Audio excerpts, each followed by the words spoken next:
Muy buenas tardes, ministros, compañeros, en el cuerpo místico de Cristo, nuestro Salvador. Es una bendición y privilegio grande estar con ustedes en esta ocasión para compartir con ustedes unos momentos de compañerismo alrededor de la palabra de Dios y su programa correspondiente a este tiempo final. Para lo cual leemos en el libro de los Hechos, capítulo 26, las palabras del apóstol San Pablo, versos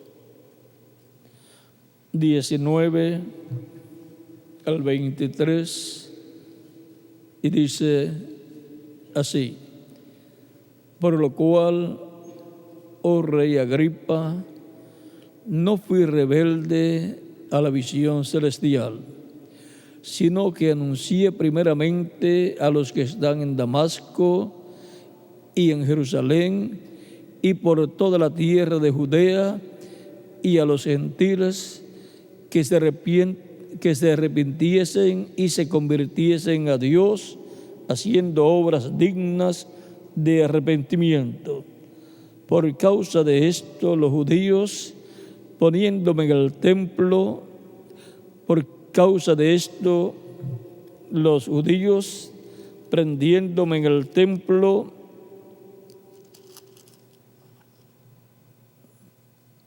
por causa de esto, los judíos, prendiéndome en el templo, intentaron matarme.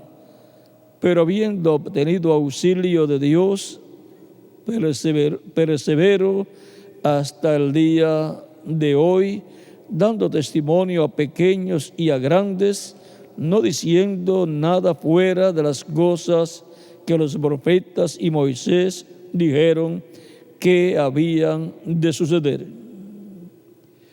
Que el Cristo había de padecer y ser el primero de la resurrección de los muertos, para anunciar luz al pueblo y a los gentiles.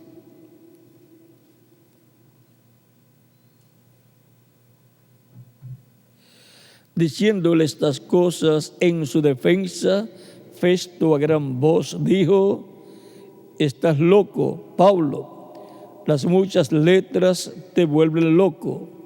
Mas él dijo: no estoy loco, excelentísimo Festo, sino que hablo palabras de verdad y de cordura. Pues el rey sabe estas cosas, delante de quien también hablo con toda confianza, porque no pienso que ignora nada de esto, pues no se ha hecho esto en algún rincón. ¿Crees, oh rey Agripa, a los profetas? Yo sé que crees. Entonces Agripa dijo a Pablo: por poco me persuades a ser cristiano. Y Pablo dijo: Quisiera Dios que por poco o por mucho, no solamente tú, sino también todos los que hoy me oyen, fuesen hechos tales cual yo soy, excepto estas cadenas.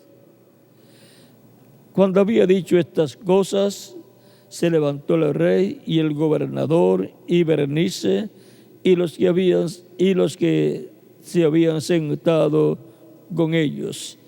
Y cuando se retiraron aparte, hablaban entre sí, diciendo: ninguna cosa digna de muerte ni de prisión ha hecho este hombre. Y Agripa dijo a Festo: ¿podía este hombre ser puesto en libertad si no hubiera apelado a César? Dios bendiga nuestras almas con su palabra y nos permite entenderla. Tomamos el verso 19 para nuestro tema, que dice: por lo cual, oh rey Agripa, no fui rebelde a la visión celestial. Obedientes a la visión celestial. Pueden tomar asiento si tienen la bondad. Si uno no es rebelde, entonces es obediente. Por lo cual Pablo fue obediente a la visión celestial que Cristo le dio para anunciar el Evangelio de Cristo, reconociendo a Cristo como el Mesías, como el Salvador, y dándolo a conocer a judíos y a gentiles, como Cristo en la visión le había dicho a él. Pues Cristo relata, San Pablo relata su conversión y le dice en el verso 2 en adelante de este mismo capítulo 26, dice Pablo: ocupado en esto, o sea, ir a buscar a los cristianos, llevaba cartas de los sacerdotes para llevarlos presos, tomarlos presos. Ocupado en esto, iba yo a Damasco con poderes y en comisión de los principales sacerdotes. Cuando a mediodía, oh rey, yendo por el camino, vi una luz del cielo que sobrepasaba el resplandor del sol, la cual me rodeó a mí y a los que iban conmigo. Y habiendo caído todos nosotros en tierra, oí una voz que me hablaba y decía en lengua hebrea: Saulo, Saulo, ¿por qué me persigues? Dura cosa te es dar coces contra el aguijón. Yo entonces dije: ¿quién eres, Señor? Y el Señor dijo: yo soy Jesús, a quien tú persigues. Pero levántate y ponte sobre tus pies, porque para esto he aparecido a ti, para ponerte por ministro y testigo de las cosas que has visto y de aquellas en que me apareceré a ti, librándote de tu pueblo y de los gentiles, a quienes ahora te envío, para que abras sus ojos, para que se conviertan de las tinieblas a la luz y de la potestad de Satanás a Dios, para que reciban por la fe que es en mí perdón de pecados y herencia entre los santificados. Aquí San Pablo narra claramente su experiencia, su conversión a Cristo y lo que Cristo le dijo que tenía que hacer. Era colocado como ministro, como testigo de Cristo, para anunciar el Evangelio de Cristo, para abrir los ojos espirituales de las personas, para que se convirtieran de las tinieblas a la luz y de la potestad de Satanás a Dios. O sea, lo colocó para hacer una labor muy importante entre judíos y gentiles. Y a lo último, ya fue más hacia los gentiles que hacia los judíos, porque había sido colocado como apóstol para los gentiles.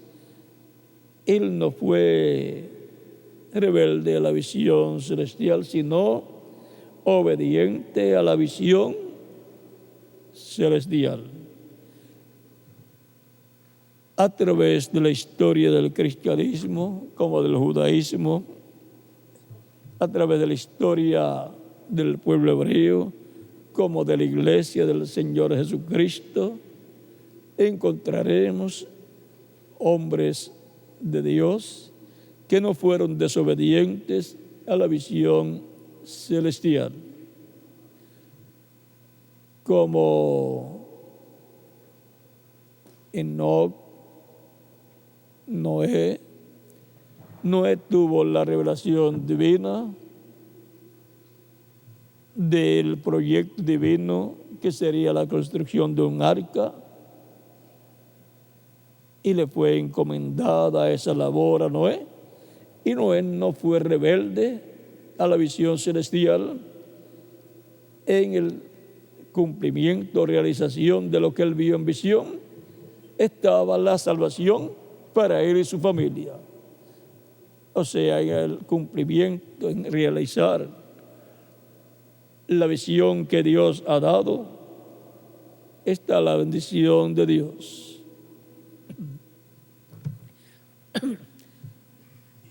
Encontramos también a Abraham, que no fue rebelde a la visión celestial cuando Dios le dijo que saliera de su tierra y de su parentela a una tierra que Dios le mostraría. Y Abraham fue obediente, salió y llegó a esa tierra, recibió esa bendición. Dios le dijo que todo lo que pisara la planta de su pie sería para él y su descendencia. No fue rebelde a la visión celestial y obtuvo la bendición de Dios. Encontramos también a Isaac y a Jacob. Jacob no fue rebelde a la visión celestial. Dios le guiaba, le mostraba las cosas y él hacía como Dios le mostraba, y obtuvo la bendición de Dios. Vean, cuando Jacob fue hacia la casa de su tío y su primo para el territorio de Harán, Dios le apareció y le dijo: no te dejaré hasta que no cumpla todo lo que te he dicho, todo lo que te he prometido. Luego, cuando estuvo unos 20 años viviendo allá y ya era un hombre rico, le aparece el ángel de nuevo y le dice que se vaya a su tierra, y él se lo cuenta a sus esposas y ellas están de acuerdo en irse con él. Ellas tampoco fueron rebeldes a la visión celestial que le había sido dada a Jacob, y salieron hacia la tierra que Dios le había prometido a Abraham, a Isaac y a Jacob y a todos los descendientes de ellos, y llegaron a la tierra. Jacob, con su familia, con sus esposas y sus hijos, recibieron la bendición de Dios, porque en el cumplimiento de la visión celestial está la bendición de Dios. Encontramos a otras personas como Gedeón. No fue rebelde a la visión celestial, hizo lo que el ángel le dijo y obtuvo la victoria, lo cual fue una bendición para él y para el pueblo.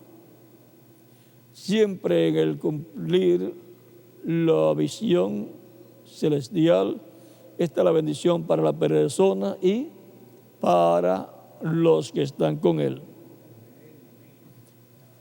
Tenemos también a otros hombres de Dios. Mencionamos a Moisés. Moisés no fue rebelde a la visión celestial que tuvo allí en el Sinaí, cuando el ángel de Dios le apareció en aquel árbol y le habló. Lo envió a Egipto con una misión divina. Y al ser obediente a esa misión divina, misión y visión, porque la visión que recibió de Dios le fue encomendada la misión. Como a San Pablo, en la visión que recibió, también le fue encomendada la comisión. O sea, lo que él tenía que hacer. Y ahora encontramos también a otras personas a las cuales Dios le apareció, como a Josué también, y le dijo: Moisés ha muerto. Ahora tú esfuérzate y sé valiente, y comienza a hablarle de Dios y le dice: tú repartirás la tierra en heredad a las tribus. A él le tocaba esa labor. Ya Moisés a 2,5 tribus le había repartido antes de cruzar el Jordán, y el resto lo iba a hacer Josué. No fue rebelde tampoco a la visión de cruzar el Jordán. No fue rebelde a las palabras del ángel que se encontró con él y tenía una espada en la mano. No le hizo frente, no atacó a ese ángel. Era el ángel de Dios, era Cristo en su cuerpo angelical. Encontramos y que Josué no era rebelde a la visión celestial que le era mostrada en diferentes ocasiones, y tuvo la victoria. Hasta paró el sol, se detuvo el sol y la luna por palabra de Dios en la boca de Josué, para obtener la victoria en aquella batalla que estaba librando. Así encontramos a muchos de profetas y de los jueces también, y de los profetas como Samuel, que no era rebelde a la visión celestial que le era dada en diferentes ocasiones. Vean, ya había ungido el pueblo quería un rey, y Dios estaba reinando a través de Samuel, a través de Samuel, que era juez y profeta. Eso era teocracia. Y luego eso es Dios reinando por medio de un hombre.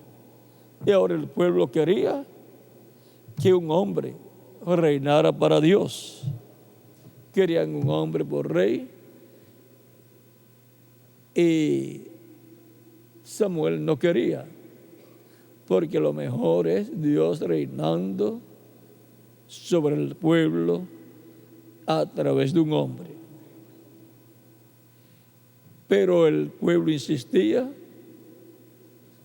Samuel, muy triste, se lo comunica a Dios, que el pueblo quiere un cambio de gobierno, quiere que sea cambiada la teocracia por la monarquía. Y Samuel sabía que la perfecta voluntad de Dios era la teocracia. Y estaba muy molesto con el pueblo. Y habla con Dios y Dios le dice: dale al pueblo lo que están pidiendo. Samuel pensaba que el pueblo lo había rechazado a él porque ya estaba viejo, que era la excusa que ellos tenían. Podían decir: bueno, Samuel, sería bueno que el próximo que estará como juez en lugar tuyo ya lo conozcamos y nos los presente para irlo conociendo. Pero más bien ellos no querían eso, ellos querían un rey, no a un juez. Y entonces Dios le dice que le dé rey, porque no han rechazado a Samuel. Dice: no te han rechazado a ti, sino que me han rechazado a mí para que yo no reine sobre ellos, no reine en la forma que lo estaba haciendo a través de un hombre. Más bien ellos querían que un rey fuera el que reinara, y por consiguiente que ese rey reinara sobre el pueblo y reinara para Dios. O sea, que hicieron un reino, tuvieron un reino para Dios. Pero lo mejor es Dios reinar sobre el pueblo a través de un hombre. Y ahora Samuel, aunque no estaba de acuerdo con el deseo del pueblo, Dios había dicho que cuando el pueblo quisiera rey, podía tener un rey y tenía que ser del mismo pueblo. Eso también el mismo sentir de las naciones, que se exige que su presidente sea del mismo pueblo. Tiene que haber hasta nacido en el mismo país y ser, por consiguiente, un ciudadano de ese país. Y ahora Samuel estuvo muy triste, pero no fue desobediente a la visión celestial. Hizo como Dios le dijo. Dios le mostró a quién tenía que ungir y lo ungió, y amó de corazón a esa persona. Luego, más adelante, el rey no obedecía la palabra que Dios le daba por medio de Samuel, porque todavía Samuel estaba vivo. Y vean el conflicto entre monarquía y teocracia. En la teocracia, el líder que Dios usa se sujeta al programa de Dios, a lo que Dios dice. Pero en la monarquía, algunos líderes, reyes, no se sujetan a lo que Dios ha dicho por medio del profeta a través del cual Dios estuvo reinando en la teocracia, no se sujetan a Moisés, a Josué y a lo que habló por el medio de los jueces y profetas. Y por consiguiente vienen problemas para el pueblo. David fue el mejor rey. Y vean, cuando el pueblo quiso rey, todavía el rey que era conforme al corazón de Dios no había nacido. O sea que el pueblo tenía que esperar unos años en lo que nacía el rey que sería conforme al corazón de Dios. Siempre encontramos que algunos quieren las cosas antes de tiempo.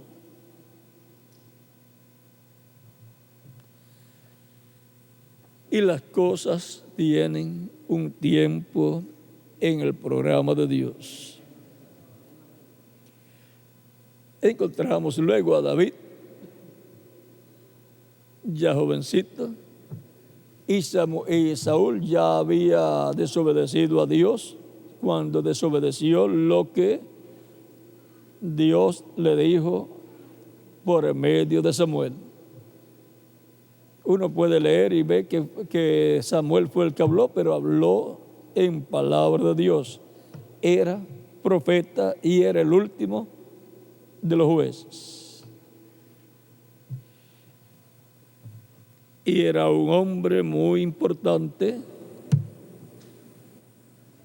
aún ministraba también los sacrificios, o sea, tenía un ministerio muy grande. Y ministraba allá en el tabernáculo desde muy jovencito. Y ahora, cuando Dios más adelante le dice, luego de haber rechazado a Saúl, le dice, ve a Belén de Judea. Y allí me ungirás al que yo te indique. Y ahora para Samuel era un problema, porque le dice a Dios, bueno, salgo yo hacia allá y lo llega a saber Saúl, me va a matar. O sea que sabía que al que había ungido como rey, ahora no era tan amigo como en el principio.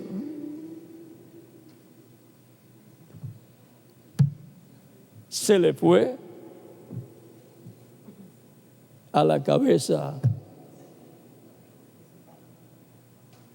esa posición de rey, que hasta el mismo profeta Samuel sabe que lo podía matar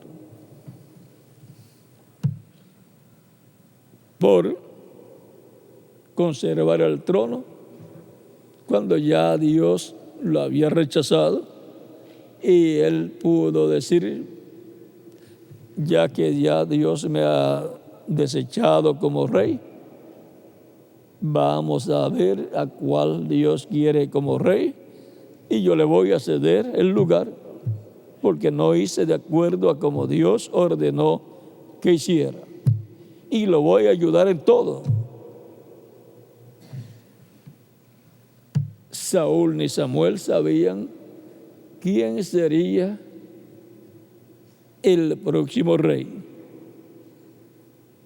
pero ya tenía carrera militar sin uniforme.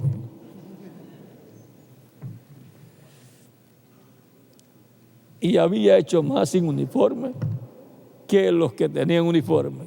Había hecho más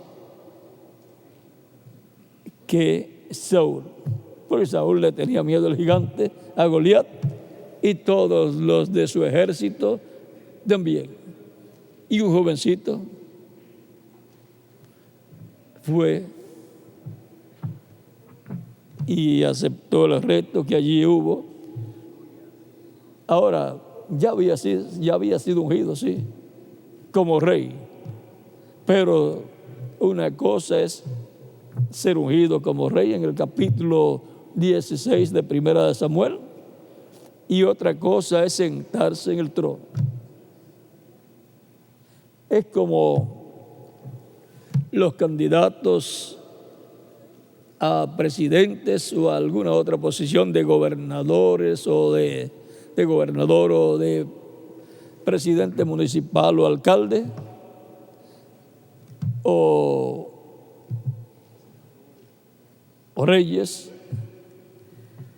que ya estén reconocidos y escogidos para ser el candidato, pero de ese momento a sentarse en el trono presidencial hay un lapso de tiempo en donde hay que luchar mucho, que pelear para obtener la victoria de sentarse en el trono presidencial. Y ese es el lapso de tiempo por el cual pasó David. Fue ungido siendo un jovencito y del campo, pero era conforme al corazón de Dios. Y era el menor de la familia, al que tenían allá en el campo trabajando con el rebaño. Esos hermanos de David, 7 hermanos mayores que él, representan los 7 ángeles mensajeros de las 7 etapas o edades de la iglesia, como también pueden representar los 7 mensajeros de las 7 etapas de la iglesia hebrea bajo la ley. En ese caso, en esa primera tipología, el 7º fue Juan el Bautista, y el 8º, que está representado en el rey David, porque en el rey David se reflejó Cristo. El 8º es Jesucristo. David significa amado, el amado. Y en el monte de la transfiguración, como también cuando Juan bautizó a Jesús, Dios dijo: este es mi hijo amado, el amado, el David. David, siendo tipo y figura de Cristo, es pasado por una etapa de sufrimiento y después vuelve y recupera el trono, y es una etapa de bendición y de gloria. Y ahora Cristo luego se sentó en el trono de Dios, el trono más importante que el trono de David. Así es que no lo dejaron sentarse en el trono de David, pero miren, como todo obra para bien, se sentó en un trono superior, el trono de Dios celestial. Pero todo eso estaba en el programa divino. Por lo tanto, no hablamos en contra del pueblo hebreo, pues se estaba cumpliendo un programa divino. Como tampoco hablamos en contra de Adán y de Eva. Ya Dios sabía todo eso. Y si Él no lo impidió, ¿quiénes somos nosotros para estar criticando a Adán y a Eva o al pueblo hebreo porque hayan rechazado a Jesús. Todo eso estaba en el programa divino y ya estaba reflejado, tipificado en José, el hijo de Jacob, y también en David y en otros profetas. Y ahora, por cuanto se abrió la dispensación de la gracia, vean ustedes, pero vamos un poquito antes, vean, David también, o Samuel, no fue rebelde cuando le fue mostrada la visión de que ungiera a David. Arriesgó su vida, usó la estrategia que Dios le dio y entonces lo ungió como rey. Y después el muchacho se fue para el campo otra vez a trabajar con las ovejas. Cuando ocurrió la guerra con los filisteos, Dios lo guió. Dios guió todas las cosas para que estuviera allá, viera lo que estaba pasando, pero fue a llevarle quesos y otras cosas a sus hermanos. Pero sus hermanos, y sobre todo el mayor, dice: no, tú a lo que has venido es a ver la guerra, porque tú eres rebelde, tú eres así. O sea que era de ese temperamento y le tocó escuchar los comentarios de que el que venciera a ese gigante, el rey le iba a dar la hija, iba a ser el yerno del rey, le iba a dar riquezas y cosas así. Y le interesó a David. ¿Y a quién no?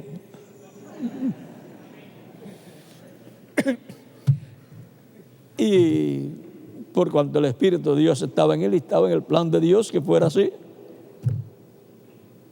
cuando está preguntando y preguntando, aparece Goliat y el Espíritu de Dios se movió dentro de él y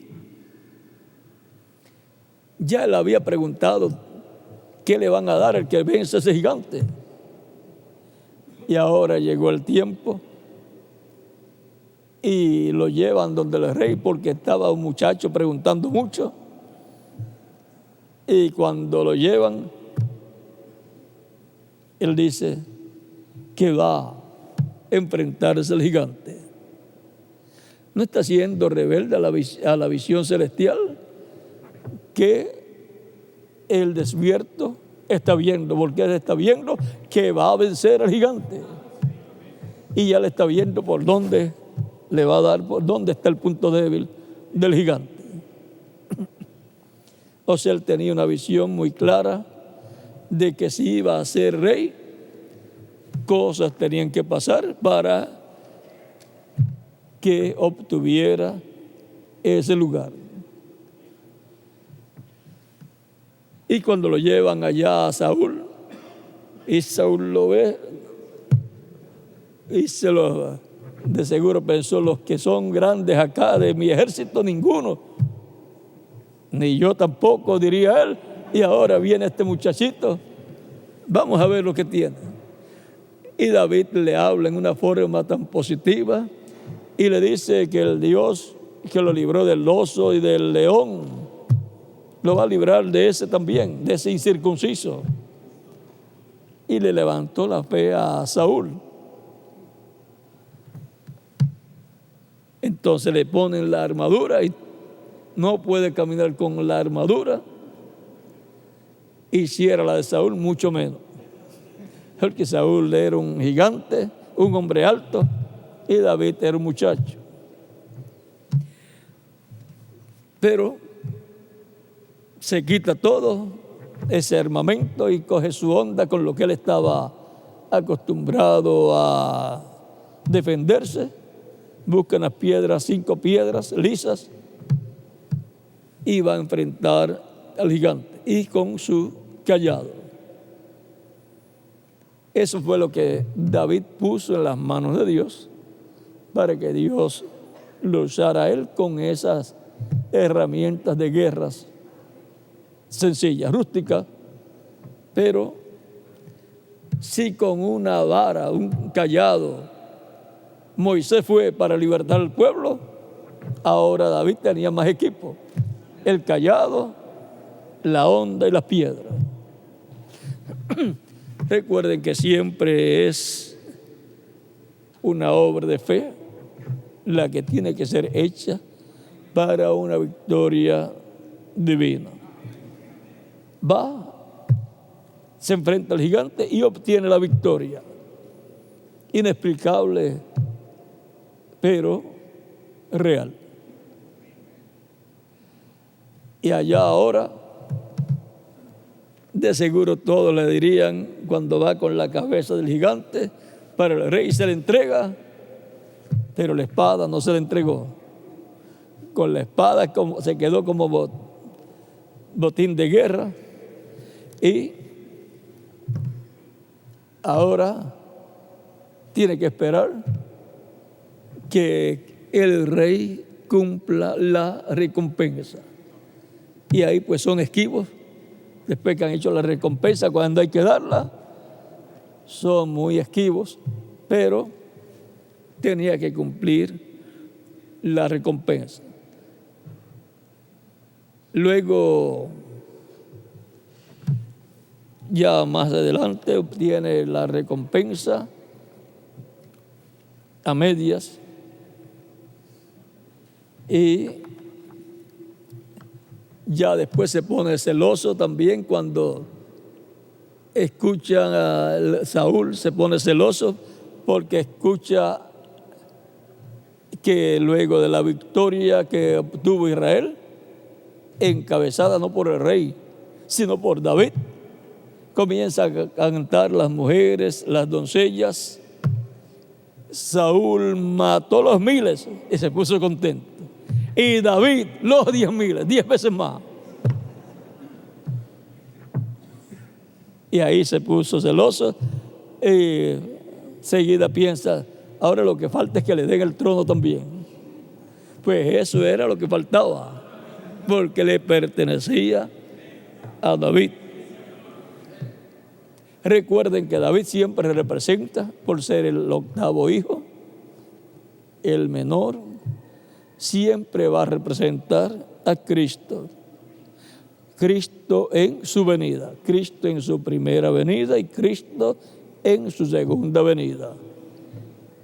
Y Él viene en su segunda venida para sentarse en el trono de David.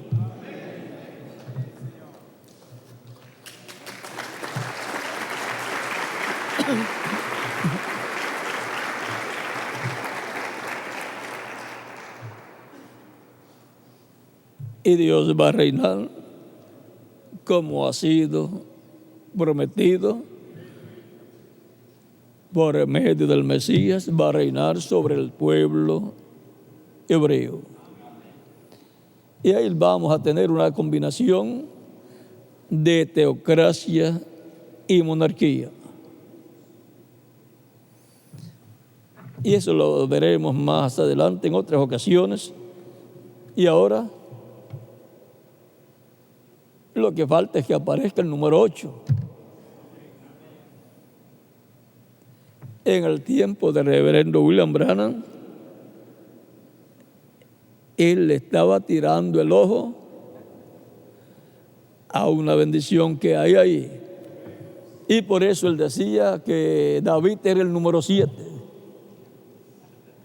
Pero después en otro lugar ya dice que es el número 8. Es que en la Biblia hay un lugar donde señala 7 hijos, pero cuando Samuel fue a ungir a David, señala 8 hijos y David era el 8º. Y ya luego en la historia, cuando escriben esa parte donde señala solamente 7, pues se murió uno. y quedan 7. Porque no puede haber contradicción en la Biblia. Y ahora, el 7 tiene que aparecer en el tiempo final, después de la 7ª etapa de la iglesia del Señor Jesucristo, así como apareció el 8º, después del 7, pues viene el 8. Después que apareció el 7º mensajero de la 7ª edad, 2000 años atrás, de la 7ª edad judía o hebrea, de la iglesia hebrea bajo la ley. Luego apareció el 8º y era Juan el Bautista. Y era de la familia. Vino como parte de la familia, porque María y Elizabeth eran parientes o parientes. Y ahora la casa de David, la descendencia de David, de la cual viene Cristo, ahora, por el medio de Cristo, todos los creyentes en Cristo nacidos de nuevo pertenecen a la casa de David. Tan simple como eso. La casa de David, la descendencia de David por medio de Cristo, y esa es la simiente de David, la simiente de Cristo, que son todos los que forman la iglesia del Señor. Ahora vean, de todos los hijos de David, no todos iban a ser reyes. De todos los que tenía David, Salomón fue el elegido para ser rey. Ahora va a ocurrir en el tiempo final lo que ocurrió en la primera venida de Cristo. Cristo venció, el 8º siempre va a obtener la victoria. Pertenece a la edad eterna, a la edad perfecta, la edad de oro de la iglesia hebrea y la edad de oro de la iglesia del Señor Jesucristo. Y obligatoriamente se va a sentar en el trono, y vean en qué forma. Cuando Cristo estuvo en la tierra predicando, Él sabía que Él era el heredero al trono de David, y Él sabía que Él se iba a sentar en el trono celestial con el Padre. Por eso en el capítulo 26, versos 63 al 65 de San Mateo, cuando lo están juzgando, Él dice: y veréis al Hijo del Hombre sentado a la diestra del poder de Dios. Él lo sabía. Y en Marcos también habla lo mismo. Y ahora, cuando muere y resucita glorificado, luego sube al cielo y se sienta en el trono celestial. Y por consiguiente recibe autoridad, poder sobre los cielos y la tierra. Y la Escritura dice en 1 de Pedro capítulo 3, versos 21 en adelante, que a Jesús están sujetos ángeles, autoridades y potestades. Todas las huestes celestiales, todos los arcángeles con sus huestes celestiales, todo está sujeto a Él. Todos los reinos del mundo celestial o del mundo espiritual o mundo invisible están sujetos a Él. Todo está bajo el gobierno del trono celestial. Pero ahora, ¿qué será del trono de David, al cual Cristo es heredero? Cristo dice: el que venciere, dice, yo estoy a la puerta y llamo, si alguno abre la puerta. Vamos a tocar eso para tener un cuadro claro.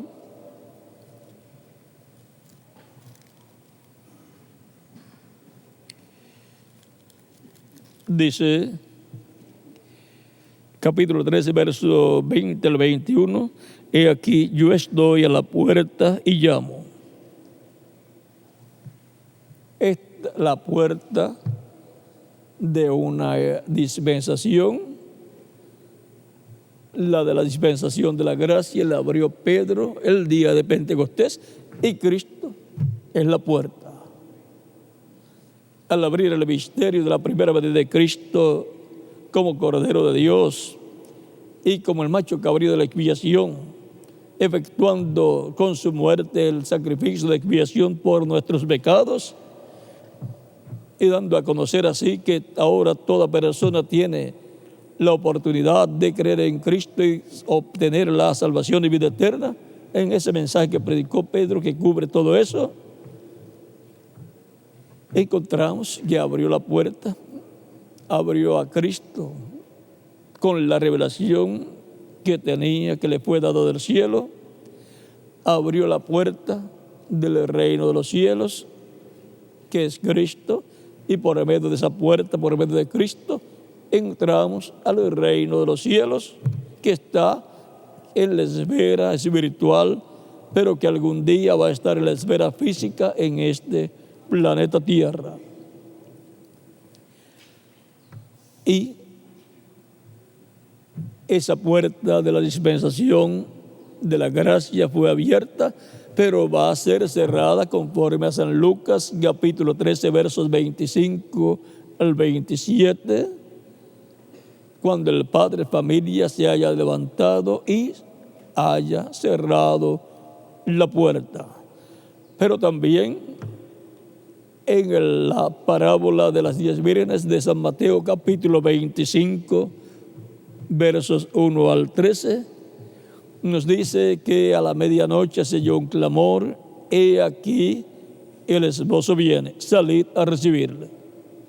Y las 10 vírgenes se levantaron, prepararon sus lámparas, y las insensatas dicen a las prudentes: dadnos de vuestro aceite, porque nuestras lámparas se apagan. Ya estaban apagándose porque no tenían aceite, y las prudentes sí tenían aceite y necesitaban tener sus lámparas encendidas. Cuando se está de noche y no se tiene una luz y está oscuro, puede aparecerle cualquier persona y usted no saber quién ha aparecido. Por consiguiente, las vírgenes insensatas, al no tener aceite en sus lámparas, estarán en tinieblas, estarán a oscuras y no podrán ver la venida del Señor. Tan simple como eso, como sucedió 2000 años atrás. No pudieron ver que aquel era el Mesías. No tenían el aceite del Espíritu para tener luz de Dios con relación a la venida del Señor. Pero las prudentes verán la venida del Señor, lo recibirán y entrarán con Él a las bodas, y se cerrará la puerta de la dispensación de la gracia. Pero hay otra puerta. Cada dispensación tiene la puerta de entrar a ella. Y para eso se requiere una llave. En Apocalipsis capítulo 3, verso 7 dice: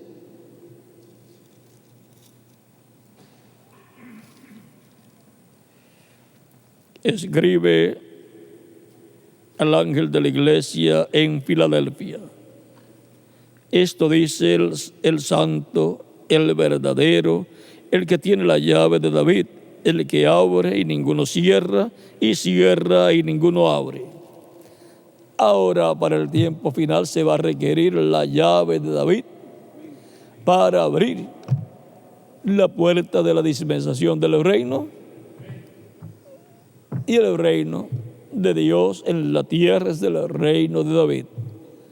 Para abrir esa dispensación del reino, para entrar a la dispensación del reino, para obtener la bendición de la transformación física, se requerirá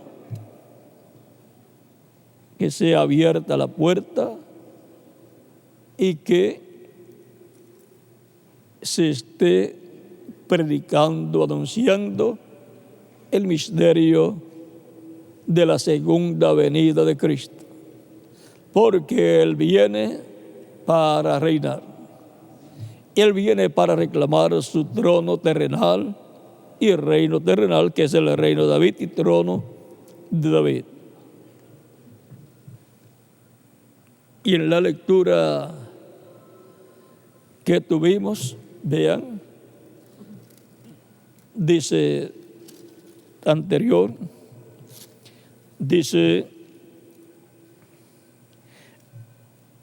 y aquí yo estoy a la puerta y llamo. Si alguno oye mi voz y abre la puerta, entraré a él y cenaré con él y él conmigo. Alguien tiene que abrir la puerta. Al que venciere, le daré que se siente conmigo en mi trono, así como yo he vencido y me he sentado con mi Padre en su trono. El que tiene oído, oiga lo que el Espíritu dice a las iglesias. El que va a vencer es el que tendrá la llave de David y abrirá esa puerta, la puerta del reino de David, la puerta de la dispensación del reino, para que entren a esa dispensación y entren físicamente al reino de Dios, obteniendo la transformación de sus cuerpos y los muertos en Cristo, recibiendo la resurrección en cuerpos eternos. También nos dice que será en la misma forma en que sucedió con él. Pues dice: al que venciere, yo le daré que se siente conmigo en mi trono, el trono de David. Ese es el trono de Cristo. Así como yo he vencido y me he sentado con mi Padre en su trono. O sea que en la misma forma en que el Padre hizo con Jesús, Jesucristo va a hacer con el vencedor. Y no vamos a explicar mucho ahí, porque se abriría mucho ese misterio del séptimo sello. Recuerden que ahí está el misterio del séptimo sello. Recordamos que los judíos están esperando un hombre. Ellos van a ver el vencedor, el que abrirá la puerta de la dispensación del reino, el que abrirá la puerta del reino de David, y lo van a reconocer. Pero las vírgenes prudentes también lo van a reconocer.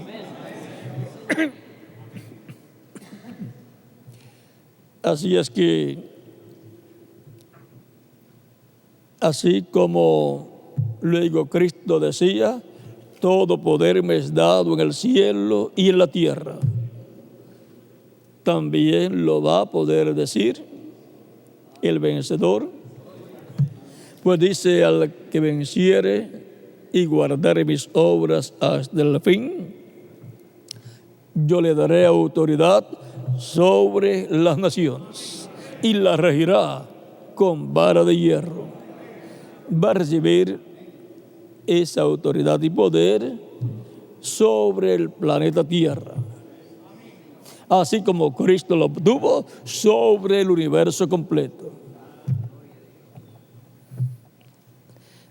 Dice: y serán como vaso de alfarero.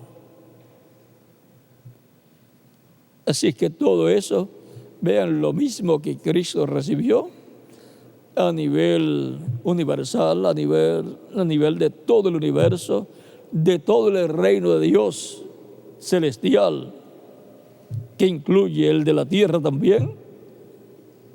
Cristo lo dará local, como lo dio a Adán en el huerto del Edén, que lo colocó como rey en el huerto del Edén para gobernar sobre todo el planeta Tierra. Y le fue dado el título de propiedad, pero le fue quitado después, como a Saúl, que le fue dado el trono y luego le fue quitado. Pero ese título de propiedad en Apocalipsis 10, ya Cristo lo trae a la tierra, pues lo toma en Apocalipsis 5, lo abre en el cielo, en Apocalipsis 6, 7 y 8, todo eso por ahí está abriendo, son cosas contenidas en esos sellos, y luego lo trae a la tierra para entregárselo a un hombre. El título de propiedad de los cielos y de la tierra, el título de propiedad de la vida eterna, el título de propiedad del reino terrenal que perdió a Adán y del reino de David, todo eso está incluido en ese título de propiedad. Y se lo da a un hombre para que se lo coma. Cristo, vean, lo tiene en su primera venida, hace la obra para obtener ese título de propiedad, lo obtiene en el cielo luego de terminar su labor de intercesor y luego lo trae a la tierra para entregárselo a un hombre. Ese será el que se sentará con Cristo en tu reino. Tan simple como eso. Y en él estará Cristo, el ángel del pacto, el Espíritu Santo, el sello del Dios vivo, manifestándose en el tiempo final y obteniendo la victoria en todas las cosas que están prometidas que Dios llevará a cabo. Para este tiempo final, leemos entre las promesas divinas que hay una visión de Dios. Eso es una visión celestial. Y el vencedor, el que va a vencer, va a creer en esa visión celestial, no va a ser rebelde a esa visión celestial y va a trabajar para que se haga una realidad. Va a obtener la victoria juntamente con todos los ministros y todos los creyentes en Cristo del tiempo final. Así es que no seremos desobedientes, sino obedientes a la visión celestial. Si llegan a preguntar por qué están construyendo una gran carpa catedral, porque no somos rebeldes a la visión celestial que ya fue dada.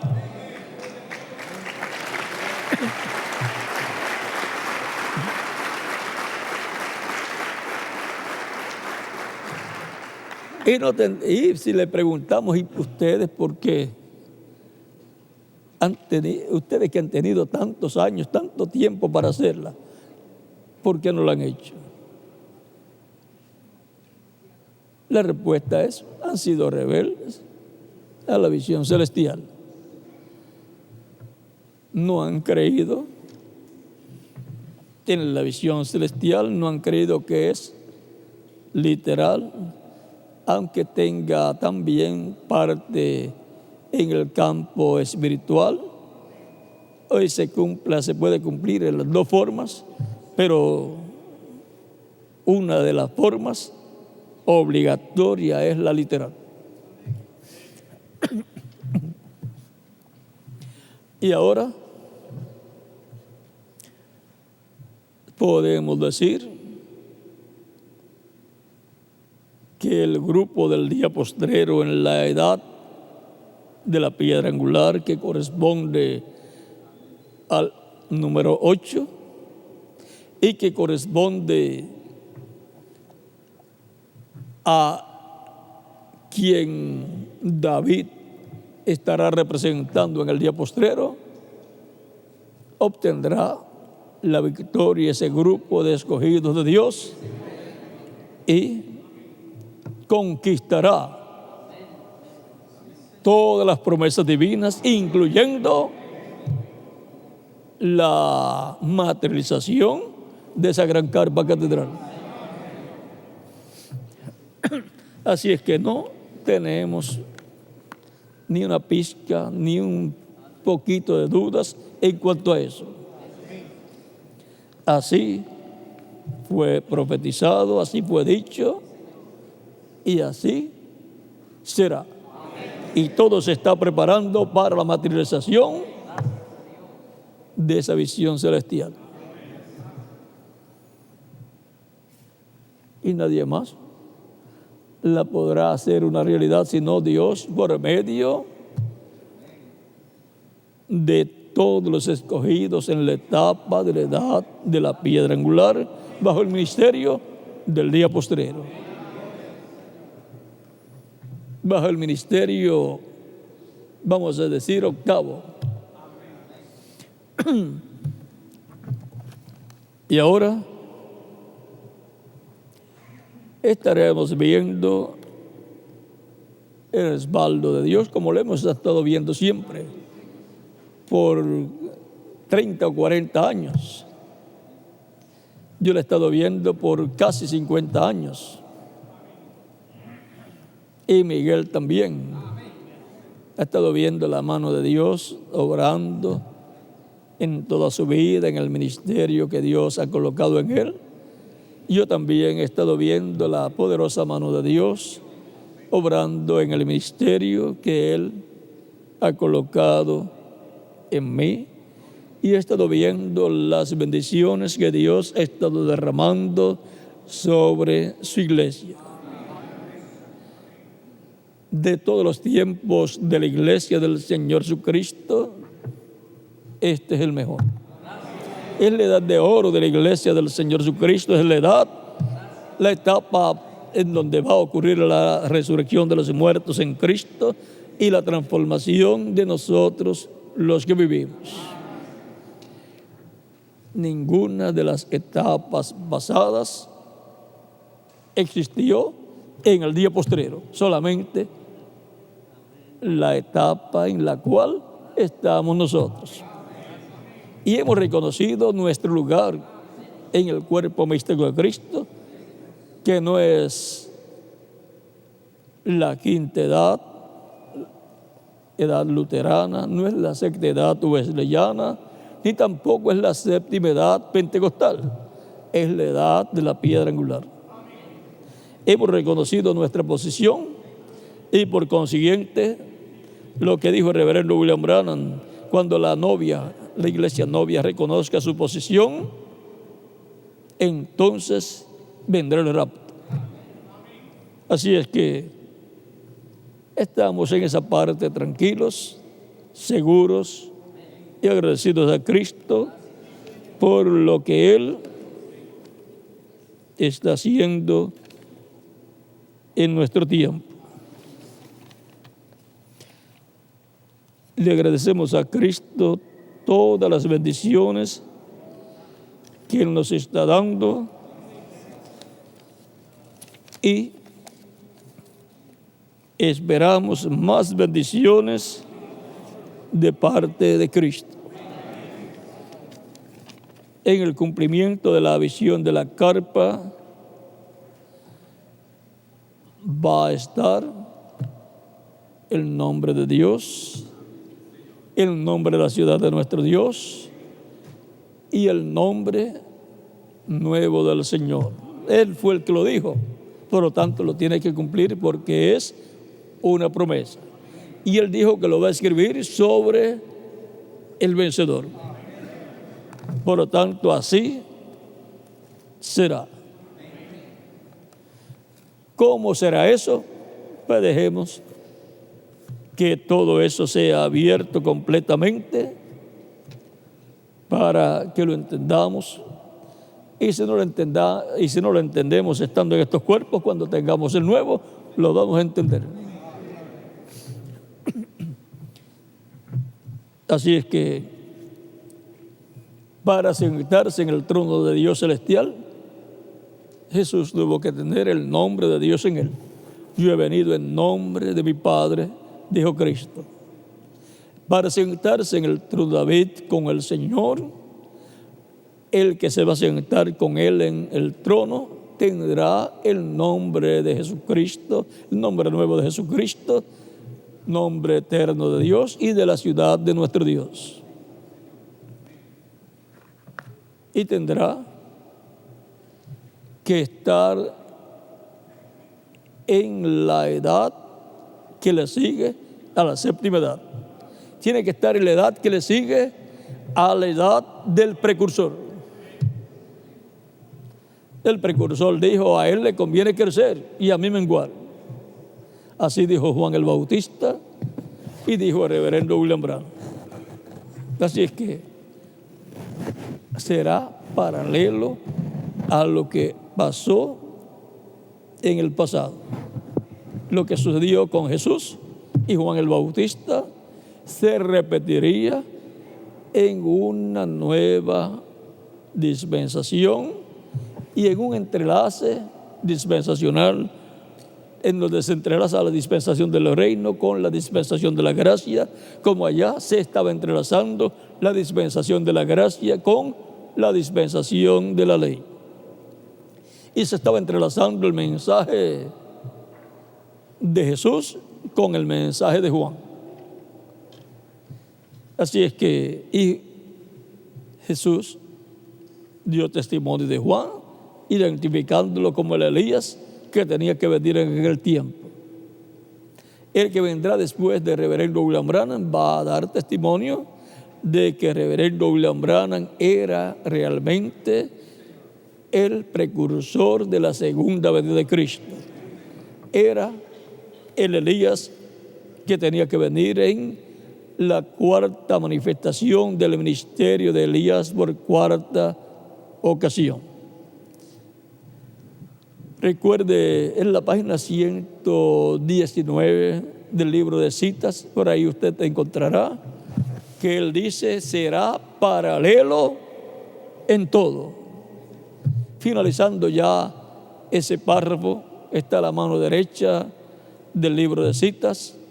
Ya al final por ahí dice en algún sitio, será paralelo en todo.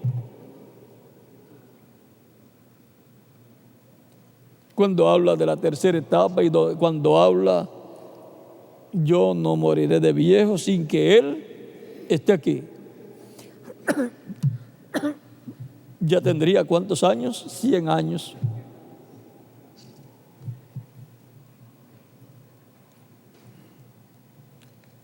También Él dice en otros lugares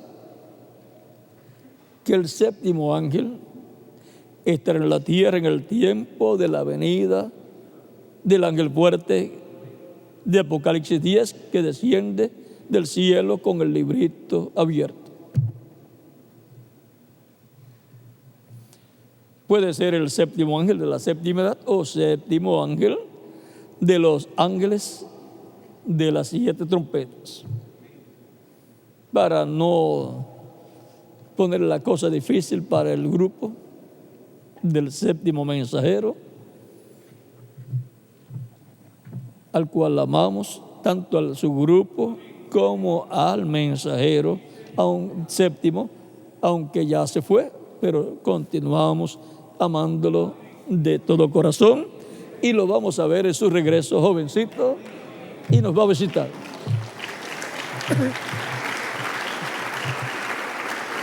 Así como los santos del Antiguo Testamento, cuando resucitaron con Cristo, visitaron a muchos de sus familiares. Eso está en San Mateo capítulo 27, verso 51 en adelante. Bueno,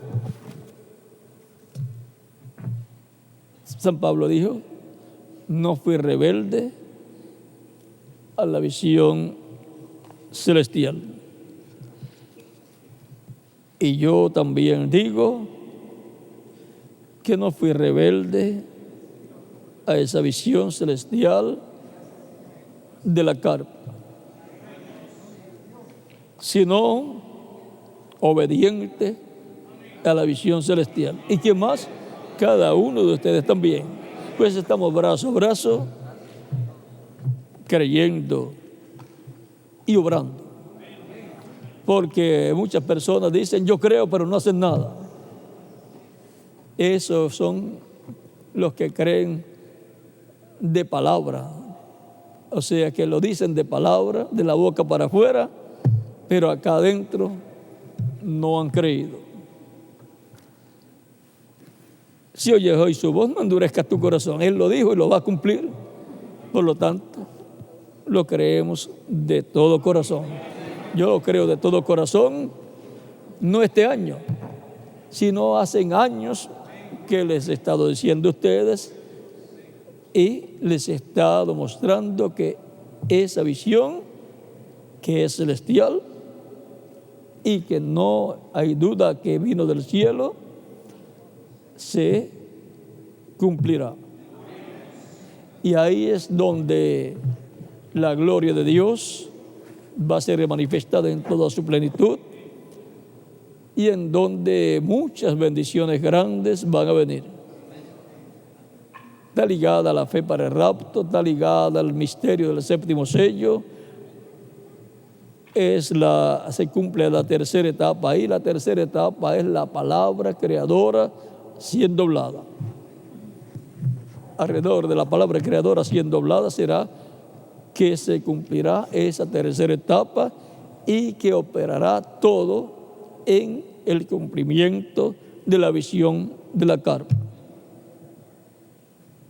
Obediente a la visión celestial. Y en plural, obedientes a la visión celestial. Por eso estamos trabajando juntos, porque somos obedientes a la visión celestial. Ha sido una bendición y privilegio grande estar con ustedes en esta ocasión, dándoles testimonio de la visión celestial, la visión de la carpa y todas las demás visiones que hayan sido dadas a los diferentes profetas, a Jesús también, a los apóstoles y a los 7 ángeles mensajeros del Señor. No somos rebeldes a la visión celestial que haya Dios mostrado y trabajamos en la visión o visiones celestiales correspondientes a nuestro tiempo.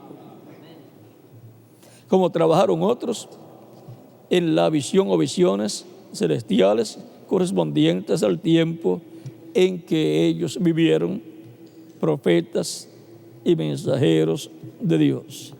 Bueno, que Dios les bendiga y les guarde. Ore mucho por mañana, que estaremos aquí nuevamente para recibir las bendiciones de Cristo nuestro Salvador.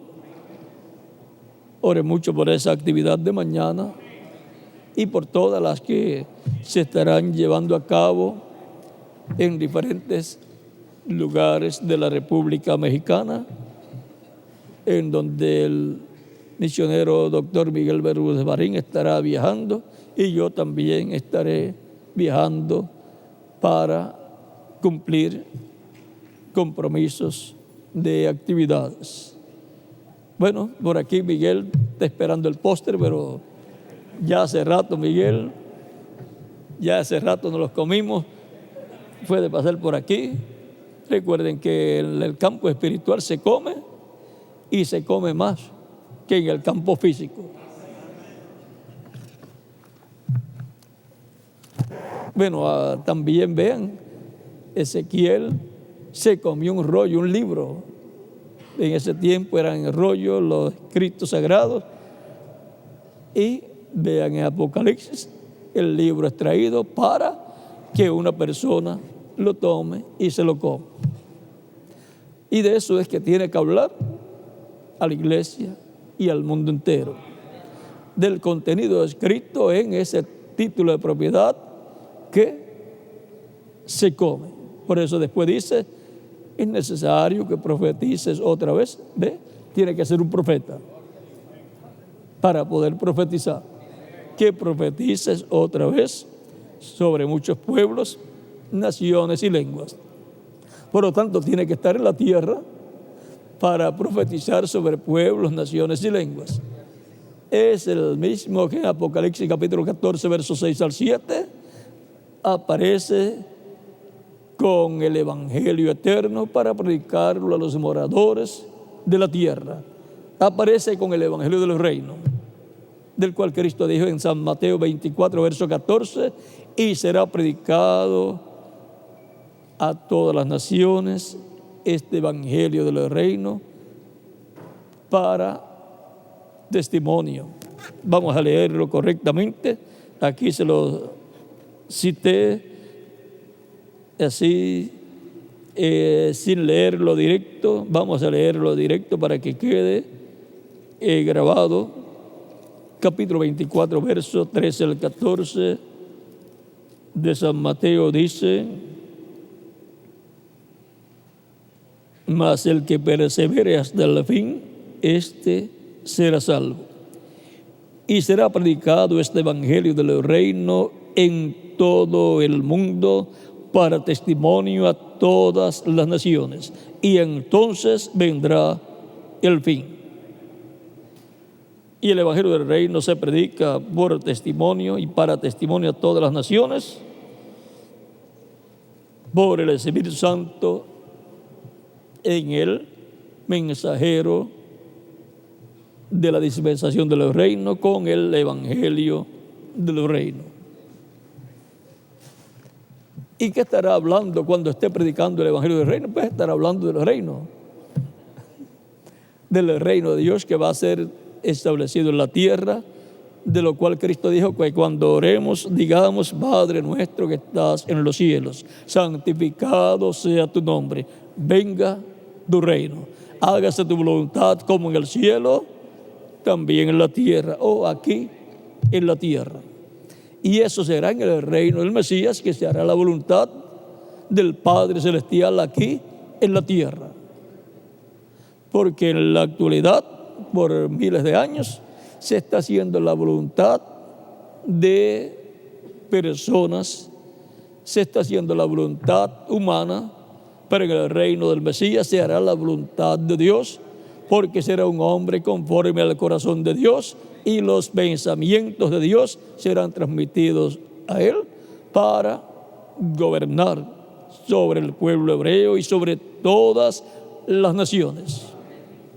Así es que vienen tiempos gloriosos para los creyentes en Cristo en este tiempo final. Aunque vienen problemas para el planeta Tierra, pero nos vamos a ir antes de los juicios, antes que caigan los juicios divinos sobre el planeta Tierra. Y esa temporada, que serán 3 años y medio, las vamos a pasar muy bien en la fiesta de la cena de las bodas del Cordero. Bueno, que Dios les bendiga y les guarde. Ya tuvimos el segundo postre, Miguel. Vamos a pasar por aquí, Miguel. Y que Dios les bendiga y les guarde a todos.